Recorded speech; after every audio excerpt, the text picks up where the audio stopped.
کی امانت۔ محترم حضرات، آج ہمارے لیے بڑی مسرت اور شادمانی ہے کہ ہمارے درمیان ایسی نابغیر زماں ہستی تشریف فرما ہے جو کسی تعارف کے محتاج نہیں، حضرت مولانا خلیل الرحمن سجاد نعمانی دامت برکاتہم۔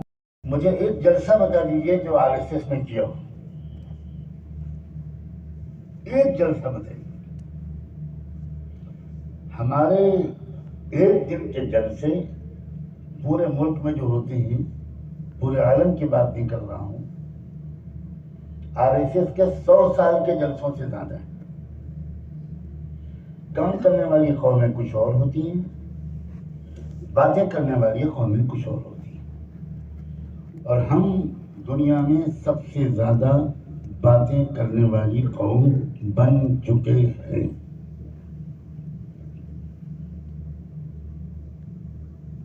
ہمارے ملک کے ایک بہت بڑے لیڈر، نام نہیں لوں گا ورنہ ان کی پارٹی کے لوگ ہوں گے تو میری کار میں پنکچر کر دیں گے۔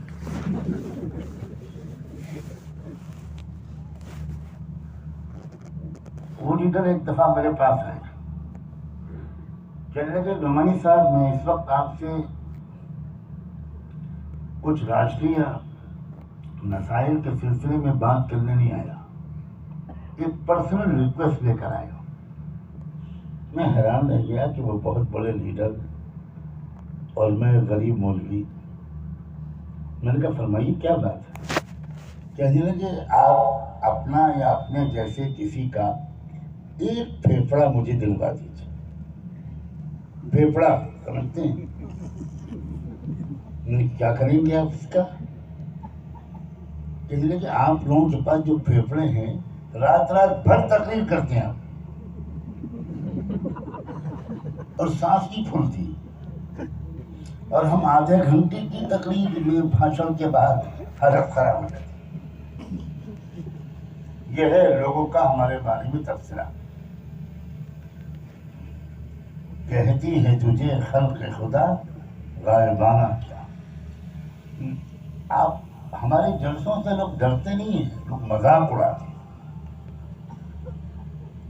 میں چونکہ سب قوموں سے ملتا ہوں، سب قوموں کے لیڈروں سے میری بہت اچھے تعلقات اور ملاقاتیں رہتی ہیں، اور کبھی کبھی وہ کھل کر بات کرتے ہیں۔ کہتے ہیں خدا کے لیے اپنی قوم کے لوگوں کو سمجھائیے کہ بولا کم کریں، درسے کم کیا کریں، زمینی محنتیں بڑھائیں۔ خدا جانے کب یہ تبدیلی ہمارے اندر ہے۔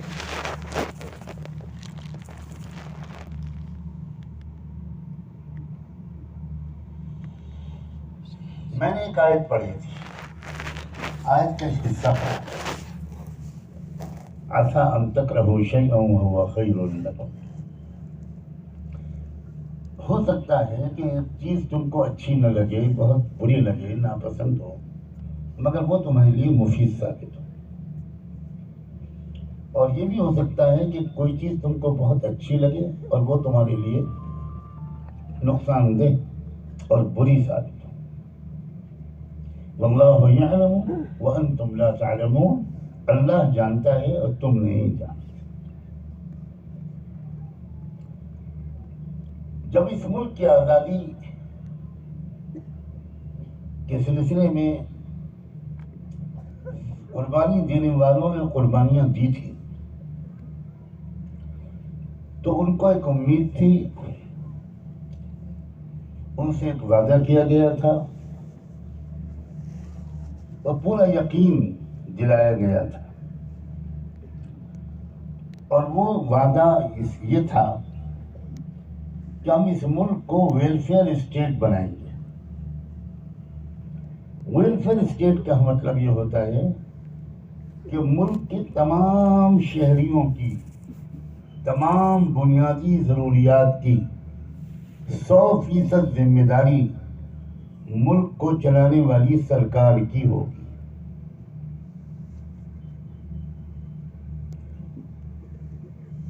بنیادی تعلیم،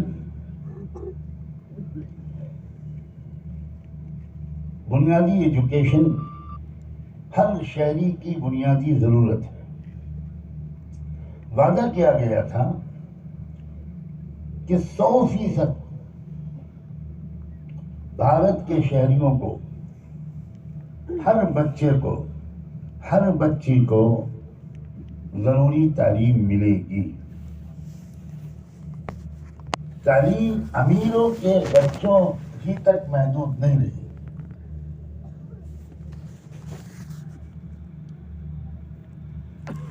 ایک برابری والا سماج ہم قائم کریں گے، اس کے لیے ہم کو آزادی چاہیے۔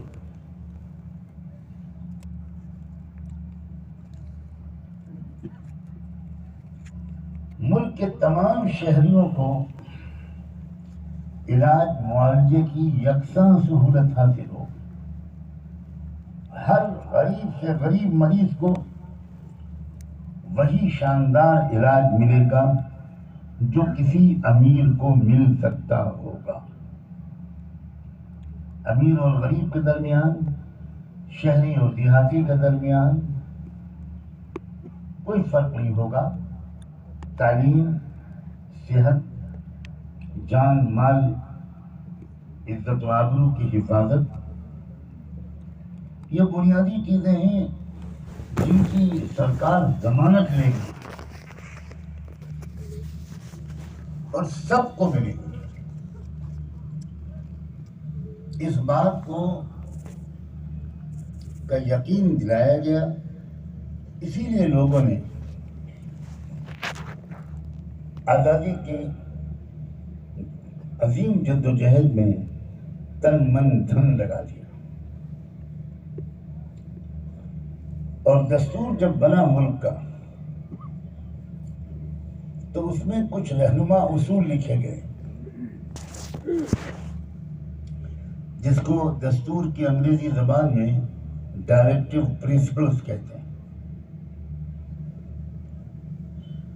رہنما اصولوں میں لکھا گیا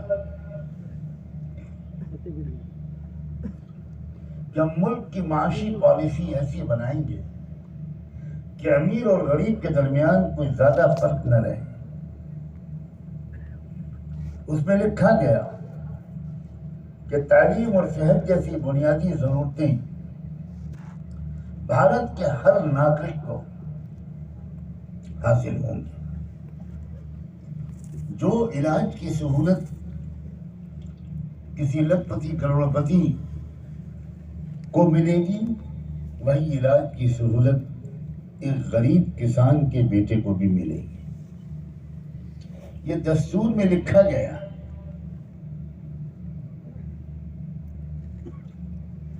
لیکن ہم سب جانتے ہیں کہ بہت سے وعدوں کی طرح یہ وعدے بھی پورے نہیں کیے گئے۔ تعلیم کا نظام بھی ایسا بنتا چلا گیا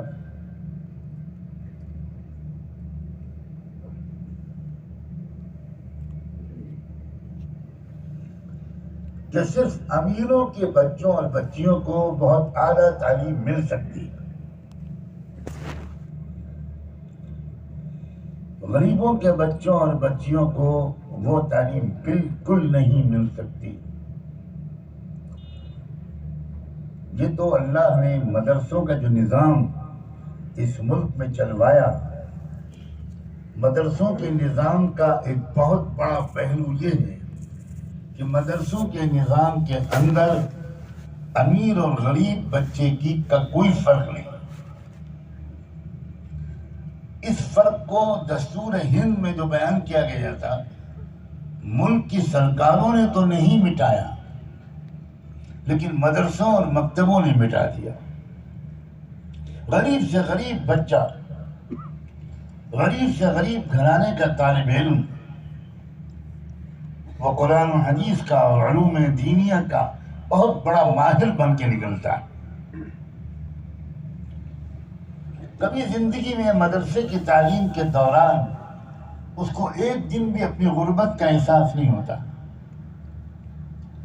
اسے اس کا بالکل احساس نہیں ہوتا کہ میرے کلاس کے، میرے درجے کے جو امیر بچے ہیں ان کو کوئی اور تعلیم مل رہی ہے اور مجھے وہ تعلیم نہیں مل پا رہی۔ یہ خیال کبھی کسی مدرسے اور مکتب کے بچے کے ذہن میں نہیں آتا۔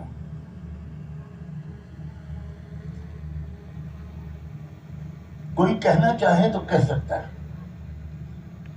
کہ آزادی سے پہلے جو وعدے کیے گئے تھے سرکار نے تو پورے نہیں کیے، لیکن غریب مسلمانوں نے اپنے مدرسوں اور مکتبوں کی پالیسیوں کے ذریعے سے اس وعدے کو 100% پورا کیا۔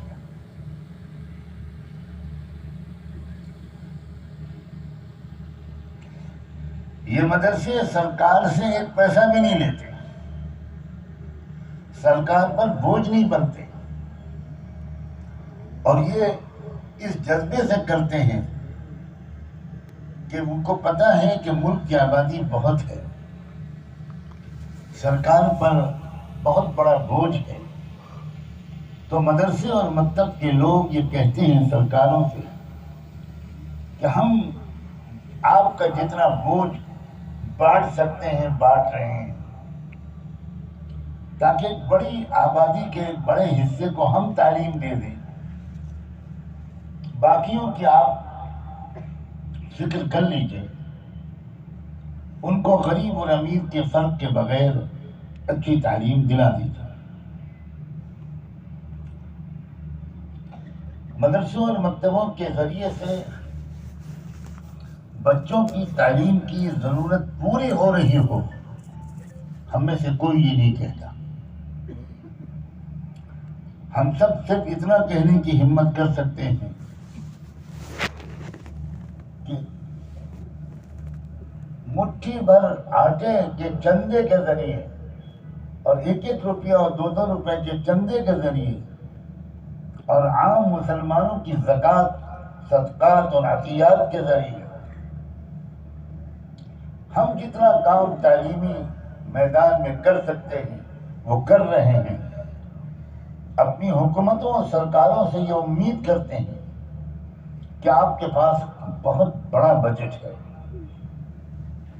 کھربوں ڈالر کی آپ کی آمدنی، اور ہم سب آپ کو ٹیکس ادا کرتے ہیں۔ ہو سکتا ہے یہاں بیٹھے ہوئے ہمارے عام بھائی یہ سوچ رہے ہوں کہ ہم غریب لوگ ہیں، ہم کہاں ٹیکس ادا کرتے ہیں۔ میں اس انکم ٹیکس کی بات نہیں کر رہا ہوں جس کو لوگ اس وقت ادا کرتے ہیں یا کرنے پر مجبور ہوتے ہیں جب ان کے پاس سالانہ اتنی بچت ہوتی ہے یا اتنی آمدنی ہوتی ہے۔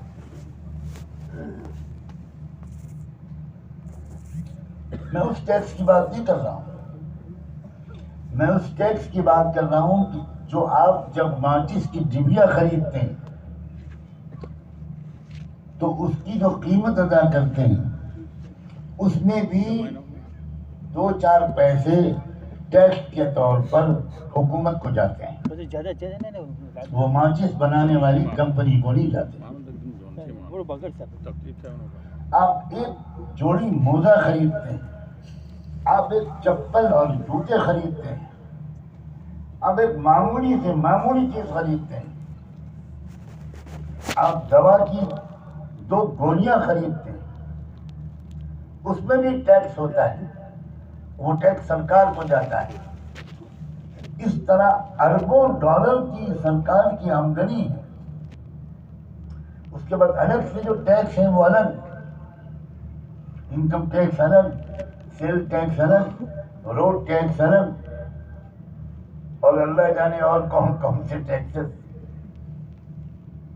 اگر میں زیادہ ٹیکسز گراؤں گا تو کوئی سرکاری آفیسر یہاں بیٹھا ہوگا تو وہ کہے گا کہ اللہ بھلا کرے ایک نیا ٹیکس یاد دلا دیا انہوں نے، یہ تو ہم بول ہی گئے تھے۔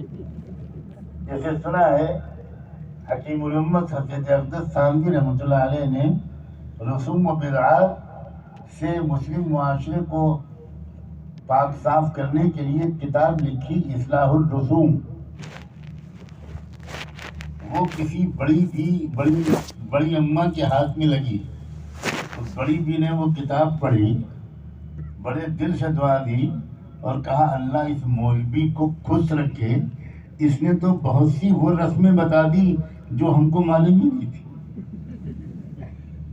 کتاب لکھی گئی تھی رسمیں چھڑانے کے لیے، اور بڑی بی نے مولوی کو یہ دعا دی کہ کئی رسمیں وہ معلوم ہو گئی اس کتاب کے ذریعے جو نہ ہم کو میکے میں معلوم ہوئی نہ سسرال میں معلوم.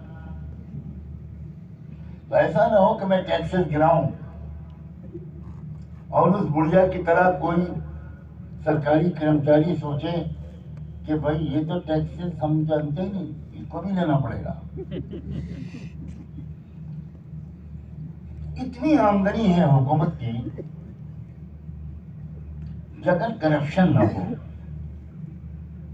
اور کاش کہ کبھی وہ ایک دن ایسا آ جائے جو کرپشن کے بغیر ہم کو دیکھنے کو مل جائے، اگر بے ایمانی نہ ہو، اگر لوٹ کھسوٹ نہ ہو، اگر دیش کی محبت اور واقعی دیش کی ترقی کی سچی خواہش ہو، اگر واقعی دیش واسیوں کی زندگی کو اوپر اٹھانا سرکاروں کو مقصود ہو، تو اتنی آمدنی ہے کہ ہمارا ملک چند سالوں کے اندر دنیا کا سب سے خوشحال ملک بن جائے گا. اتنی آمدنی ہے. لیکن ایسا نہیں ہو رہا. ملک میں علاج مہنگے سے مہنگا ہوتا جا رہا ہے. غریب مریض کو اچھا علاج نہیں مل پا رہا. غریب مریض بچے کو، غریب لڑکے لڑکی کو اچھی تعلیم نہیں مل پا رہی. اب میں اس کو سامنے رکھ کر وہ آیت پڑھی تھی کہ عسیٰ ان تکرہوا شیئا وہو خیر لکم. اگر یہ صورتحال ہے، اور واقعی یہ صورتحال ہے کہ سرکار نے جو وعدہ کیا تھا، دستور میں جس کا ذکر کیا گیا، وہ وعدہ پورا نہیں کر رہے، تو ٹھیک ہے، ان کو یہ یاد دلانا جس طریقے سے مناسب ہو یاد دلایا جائے، احتجاج کیا جائے، پروٹیسٹ کیا جائے، مطالبے کیے جائیں، میمورنڈم دیے جائیں. یہ سب کام وہ لوگ کریں جو اس میدان کے شہسوار ہیں. میں تو اس وقت کچھ اور بات کہنا چاہتا ہوں. سرکاروں کے اس نکمے پن نے، سرکاروں کی اس وعدہ خلافی نے، میرے الفاظ پر غور کیجیے گا، اس نکمے پن نے، اس وعدہ خلافی نے ہمیں اور آپ کو ایک زبردست موقع دے دیا. اور موقع یہ دیا کہ ہم یہ سوچیں کہ ہم رحمت للعالمین کے امتی ہیں. اب ہم اپنے اس ملک کے غریب بچوں کو بھی اچھی سے اچھی تعلیم دلائیں گے، اپنے مال جمع کر کے، اپنے چندے کے ذریعے، اپنے تعاون کے ذریعے. اب ہم اپنے شہر، اپنے ضلع، اپنے آس پڑوس کے بیماروں کو اچھے سے اچھا علاج کروائیں گے، اپنا مال قربان کر کے. ہم خود کریں گے، ہم اپنے پیروں پر خود کھڑے ہوں گے. ہم بلا کسی فرق اور بھید بھاؤ کے، دھرم، ذات، نسل، زبان، علاقہ، کسی چیز کے فرق کے بغیر ہم ہر مریض کا اچھے سے اچھا علاج کم سے کم داموں میں، یا ممکن ہو تو ایک حد تک بغیر کسی قیمت کے، ہم اپنی جیب سے مال قربان کر کے ہم کریں گے. اس خلا کو ہم پر کریں گے، اس کمی کو ہم دور کریں گے. آپ سوچئے کہ کتنا زبردست موقع اللہ نے بھارت کے مسلمانوں کو دیا ہے. اب ذرا تصویر کا ایک مثبت رخ دیکھنے کی عادت ڈالیے.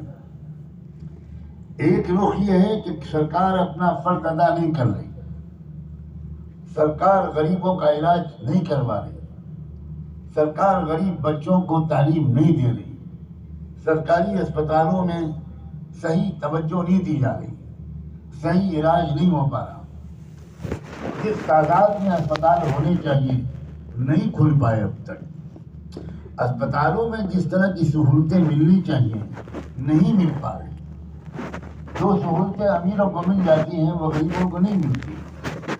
اب اس صورتحال پر آپ تنقید کریں، ملامت کریں، احتجاج کریں، یہ بھی ٹھیک ہے، یہ وہ لوگ کریں جو اس لائن کے ماہر اور رہنما ہیں۔ تصویر کا دوسرا پہلو یہ ہے، وہ تصویر کا دوسرا پہلو یہ ہے کہ جب یہ کام سرکار نہیں کر رہی ہے تو ہم تو انسانیت کے خدمت گزار ہیں، ہم تو رحمت دو عالم کے امتی ہیں، ہم خود اپنے پیسے جمع کر کے اپنے علاقے کے اندر اسپتال کھولیں گے، ایسے اسپتال اور اسپتالوں کا ایسا نظام چلائیں گے جہاں غریبوں کو علاج وہی میسر آئے جو امیروں کو میسر آئے۔ ہم غریبوں کو مفت یا بہت سستا علاج دیں گے، امیروں سے پیسے چارج کریں گے اور اس پیسے کو صرف کما کر اپنی جیب میں نہیں ڈالیں گے، بلکہ اسی پیسے کو اسی اسپتال کے غریب مریضوں کے علاج پر خرچ کریں گے۔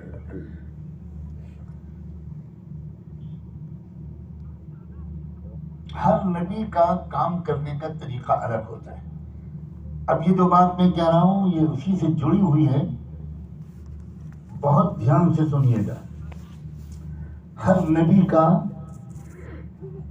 اپنی قوم میں کام کرنے کا طریقہ الگ ہوتا ہے۔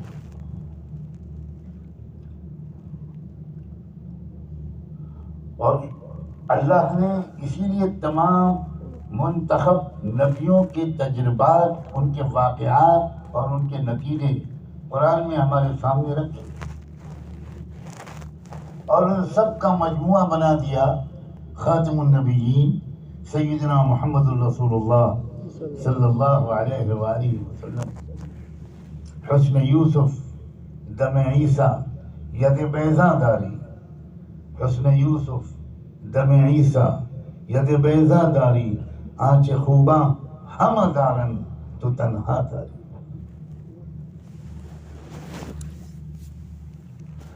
اب ایک ملک ملا تھا یوسف علیہ السلام،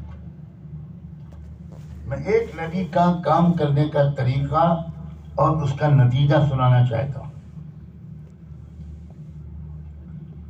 کام کرنے کا صرف ایک ہی طریقہ نبیوں کا طریقہ نہیں ہوتا، کام کرنے کے الگ الگ بہت سے طریقے ہیں جو الگ الگ نبیوں نے اپنے اپنے دور میں اللہ کے رہنمائی میں اختیار کیا۔ یوسف علیہ السلام کو جو ملک ملا، جو قوم ملی، جو زمانہ ملا، جو دور ملا، وہ دور تھا جس میں کہ وہ ملک ایک بھکمری اور غذائی بحران کے کنارے پہنچ گیا تھا، کگار پر کھڑا تھا۔ ایک ایسا سوکھا، ایک ایسا فوڈ کرائسس، ایک ایسا غذائی بحران اس ملک میں آنے والا تھا کہ لاکھوں لوگ یقیناً فاقوں کا شکار ہو کر مرتے، یقینی طور پر یہ ہونے والا تھا۔ ٹھیک اسی موقع پر اس دور کے شروع ہونے سے چند مہینے یا چند سال پہلے اللہ نے اس ملک میں کام کرنے کا ایک موقع اور ایک با اختیار پوزیشن یوسف علیہ السلام کو عطا کر دی۔ یوسف علیہ السلام اس ملک کے وزیر اعظم بن گئے۔ سوچئے ذرا، عجیب و غریب اللہ تعالیٰ کی حکمت عملی، کہاں سے اٹھا کر اللہ لائے یوسف علیہ السلام کو۔ فلسطین میں پیدا ہوئے، وہیں رہتے تھے، نبیوں کے گھرانے میں تھے۔ یوسف علیہ السلام کے والد بھی پیغمبر، یوسف علیہ السلام کے دادا حضرت اسحاق بھی پیغمبر، ان کے پردادا حضرت ابراہیم علیہ السلام نبی و رسول۔ بہت پاکیزہ ماحول تھا جس میں یوسف علیہ السلام کی زندگی گزر رہی تھی. لیکن اللہ نے یوسف کو چنا تھا دنیا کی سب سے بڑی طاقت سپر پاور کے اندر ایک زبردست خوبصورت پرامن انقلاب لانے کے. اب اللہ جب کسی کو چنتا ہے تو اللہ کی جو پلاننگ ہوتی ہے، اللہ کی جو حکمت عملی ہوتی ہے، وہ اتنی پراسرار اور عجیب و غریب ہوتی ہے کہ کوئی بھی ایک دن پہلے تک سمجھ ہی نہیں سکتا کہ اس پورے پروسیس کا کلائمیکس کیا ہونے والا ہے، اس کا انجام کیا ہونے والا ہے. اب فلسطین سے مصر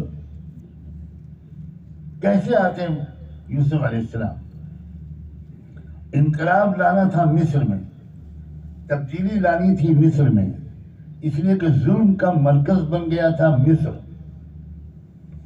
جہاں ظلم کا جو مرکز بنتا ہے اسی کو انصاف کا مرکز بنایا جاتا ہے.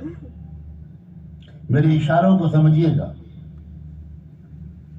جب وقت آ گیا کہ ظلم کے مرکز مصر کو انصاف کا عالمی مرکز بنایا جائے تو اس کے لیے اللہ نے خاموشی سے انتخاب کر لیا ایک نوجوان بچے کا کہ اس کو بڑا کر کے اور مختلف طریقے سے ٹرین کر کے تربیت سے گزار کر اس کے ذریعے مصر میں وہ زبردست پرامن صالح تبدیلی،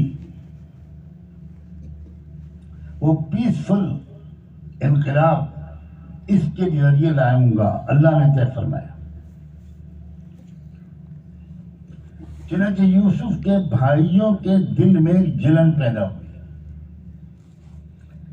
کیونکہ یوسف علیہ السلام اپنے کیریکٹر کی وجہ سے، اپنی عادت کی وجہ سے، اپنے ادب اور مینرز کی وجہ سے اپنے والد کے سب سے چہیتے بیٹے تھے، اور جو بیٹے تھے ان کے وہ ذرا دوسرے قسم کے تھے. تو والد ان کے جو تھے وہ سب سے زیادہ پیار اپنے چھوٹے بیٹے سے کرتے تھے. اب ان بھائیوں کے دل میں جلن پیدا ہوئی کہ ابا جو ہیں وہ سب سے زیادہ اسی کو چاہتے ہیں. تو انہوں نے آپس میں مشورہ کر کے یہ طے کیا کہ جب تک یہ رہے گا ہماری طرف ابا کی توجہ نہیں ہو پائے گی، اس کو راستے سے ہٹانا پڑے گا. چنانچہ راستے سے ہٹانے کی انہوں نے کوشش کر ڈالی اور ایک اندھے کنویں میں جا کر ڈھکیل کے چلے آئے. انہیں نہیں خبر تھی کہ یہ جو کچھ وہ کر رہے ہیں اگرچہ گناہ کے طور پر کر رہے ہیں اپنے طور پر، مگر وہ اللہ کی پلاننگ کے تحت ہو رہا ہے. اب وہ بچہ کنویں میں ڈال دیا گیا. بڑے اطمینان سے گھر واپس آ گئے کہ خس کم جہاں پاک یوسف کی موب لنچنگ کر دی ہم نے، ہو گیا قصہ پاک. اب کیا ہوا؟ ایک قافلہ گزر رہا تھا مصر کا کاروبار کر کے، ان کے پاس پانی ختم ہو گیا تو اس قافلے کا جو ذمہ دار تھا پانی لانے کا، اس سے کہا گیا کہ جاؤ تلاش کرو، کہیں تم کو کوئی کنواں نظر آئے تو پانی لے کر آؤ. وہ شخص گیا اور ٹھیک اسی کنویں کے پاس پہنچا جس کے اندر پڑے ہوئے تھے یوسف علیہ السلام. آگے بڑھنے سے پہلے یہ سوچئے کہ اسی جگہ پر پانی کیوں ختم ہوا؟ یہ اتفاق سے ہوا یا اللہ کی پلاننگ سے ہوا؟ وہیں پانی ختم ہوا، وہیں انہوں نے اپنے آدمی کو بھیجا. اب دوسری بات یہ سوچئے کہ وہ اسی کنویں کے پاس کیوں پہنچے؟